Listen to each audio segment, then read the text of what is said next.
what it is a tremendous bit of fun, loads of silly ham acting, sword fights, a dance and a song. And it's believed that the Mummers plays that these are based on first arrived in the island about 200 years ago. That's when the first record exists.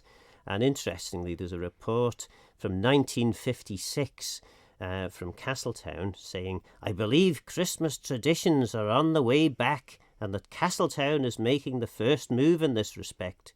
Some of the locals are interested in revival of the Whiteboys. What with a Christmas tree in the square, a touring Santa Claus in the town on Christmas morning, and now outside a local shop, a posting box for children's letters to Santa Claus. Castletown is waking up, it says. That was in 1956.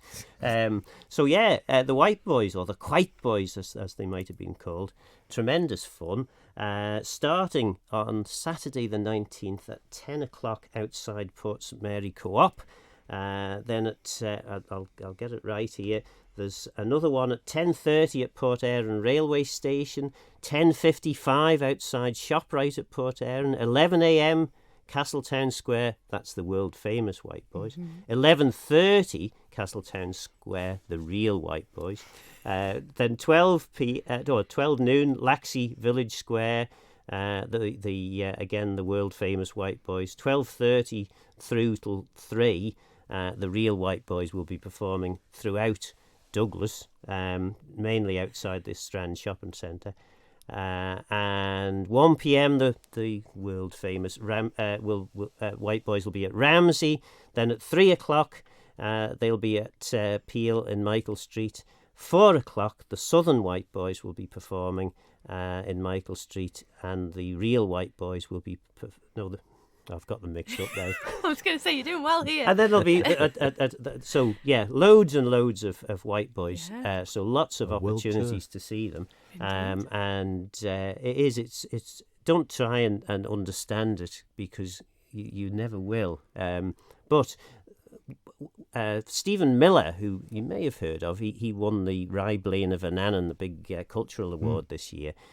He wrote that perhaps it had something to do, or scholars originally had thought it might have been something to do with an ancient pagan fertility ritual, which I find very hard to believe when you've actually seen the play. But the doctor carries with him a little bottle of Rixum Raxum Prixum Praxum with high cockalory, and he drops this into the nostrils of the dead fighters, and they miraculously spring back to life. So that's what's happening as far as the Whiteboys are concerned. So they're fighters then?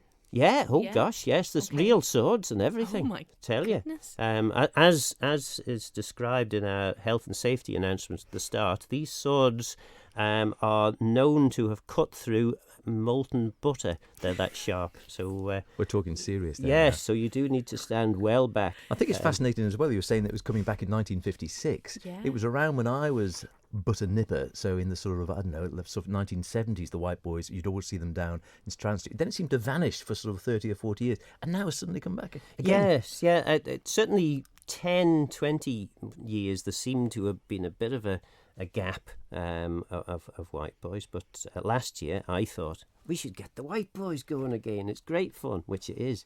And actually, we performed at Colby last Saturday, and one of my distant relatives came up to me to tell me that this was a tradition in the family that Gorries, as it was, I didn't even know we were related to Gorries, but apparently we are, were always the doctor. They always played the doctor. And they actually rehearsed their Whiteboy troupe in a barn not that far away from the barn that we were rehearsing our Whiteboys in this year. So, so great that these traditions are still with us and still going strong.